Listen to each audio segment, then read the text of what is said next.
KTT G20 di Bali telah berakhir. Presiden Republik Indonesia Joko Widodo bersama dengan Presiden Tiongkok Xi Jinping pada tanggal 16 November menyaksikan video uji coba pengoperasian kereta cepat Indonesia-China atau KCIC jurusan Jakarta-Bandung sepanjang 142 km yang akan diresmikan pada tahun depan. Kecepatan maksimal KCIC mampu mencapai 350 km per jam, sehingga waktu tempuh Jakarta-Bandung yang sebelumnya membutuhkan 3 jam, kelak hanya perlu 40 menit. I hope next year on July, we can start for operational with high-speed train. KCIC Jakarta-Bandung selain yang pertama di Indonesia, juga menjadi yang pertama di Asia Tenggara. Ini adalah salah satu target tujuan program One Belt One Road Tiongkok. Namun selama proses pembangunan, biaya membengkak dan banyak timbul perselisihan. Perusahaan KCIC kini tengah mengajukan dana kredit tambahan pembangunan senilai 6,1 triliun rupiah kepada China Development Bank. KTT APEC 2022 digelar selama 2 hari, mulai tanggal 18 November di Bangkok, Thailand, dengan tajuk Rehabilitasi Ekonomi Pasca Pandemi COVID-19. KTT yang dihadiri oleh para pemimpin negara, menteri dan pengusaha, turut membahas dampak perang Rusia-Ukraina yang mengakibatkan krisis energi global, serta terputusnya rantai pasokan dunia.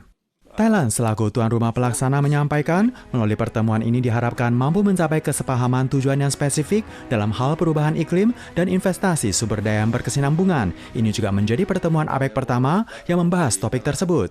Pertemuan perdana dalam 3 tahun terakhir antara Perdana Menteri Jepang Fumio Kishida dan Presiden Tiongkok Xi Jinping digelar tanggal 17 November malam hari. Pertemuan Fumio dan Xi yang berlangsung selama 40 menit menitik beratkan pada masalah Taiwan. Xi Jinping menjelaskan kepentingan hubungan antara Tiongkok dan Jepang tidak berubah, namun ditegaskan tidak menerima siapapun yang hendak mengintervensi masalah internal Tiongkok. Fumio Kishida menyampaikan pentingnya kestabilan perdamaian di Selat Taiwan dan menyatakan bahwa pihaknya tidak pernah mengubah komitmen terkait isu Taiwan. Kedua belah pihak juga membahas konflik kedaulatan Pulau Tiaoyutai dan Xi Jinping beranggapan bahwa Jepang harus mematuhi berbagai prinsip yang telah disepakati. Sementara Fumio Kishida menyatakan kepedulian yang serius tentang kondisi di Laut Timur dan masalah pelepasan rudal oleh pihak Tiongkok. Akhir dari pertemuan kedua belah pihak mencapai kesepahaman dalam hal memperkuat komunikasi perihal keamanan kawasan. Jumlah persentase kendaraan motor dalam kasus kecelakaan lalu lintas lebih tinggi dibandingkan yang lainnya. Namun motor yang diasuransikan hanya mencatat 82%. Untuk menjamin kepastian dana ganti rugi bagi korban kecelakaan, Kementerian Transportasi dan Komunikasi (MOTC) mengumumkan akan memperbaiki peraturan terkait, yakni bagi pengendara penyebab kecelakaan yang tidak memiliki polis asuransi akan dijatuhkan denda yang lebih berat. Revisi serupa juga berlaku untuk kendaraan jenis mobil. Denda maksimal untuk motor adalah $16.000 Taiwan, sementara mobil $24.000 Taiwan. Dari statistik MOTC, kini tercatat sebanyak 98% mobil yang diikutsertakan dalam asuransi wajib, lebih tinggi dari motor yang hanya 82%.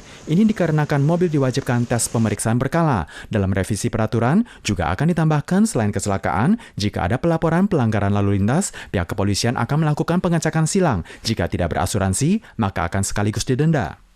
MOTC mengingatkan bahwa peraturan baru akan diberlakukan per tanggal 30 November, meliputi razia di tempat atau pengaduan warga, di mana pemeriksaan akan mencakup kendaraan dan asuransi wajib terkait. Terlihat hamparan putih bagaikan salju di bantaran tepi Sungai Lanyang. Setiap musim gugur jelang dingin tiba, rumput gelaga yang ditanam khusus oleh Badan Administrasi Sungai 1 guna menahan tertiupnya debu di sekitar akan mulai bermekaran. Panorama kedua sisi sungai bagai digerai kapet putih, memukau perhatian para wisatawan. Sebelumnya, saat musim gugur dan dingin tiba, karena dipengaruhi oleh angin muson timur laut, maka angin kuat yang bertiup di bantaran Sungai Lanyang turut menerbangkan debu tanah, sehingga mengganggu kualitas kehidupan warga. Pihak Badan Administrasi Sungai 1 mulai menanam rumput gelaga di area bantaran. Selain menahan debu yang tertiup, terlihat indah dan sekaligus dapat meningkatkan kualitas air sungai. Dalam kurun waktu 10 tahun terakhir, rumput gelaga yang ditanam di bantaran Sungai Lanyang mencatat 400 hektar. Ditambah dengan pembudidayaan, kembang biak natural, kini luas total mencapai lebih dari 1.000 hektar. Badan Sumber Daya Air WRA menjelaskan, kondisi penghijauan bantaran sungai di jembatan Kafalan, Lanyang, dan Atayal sangat baik. Masyarakat dapat berjalan-jalan sembari menikmati keindahan bunga yang bermekaran.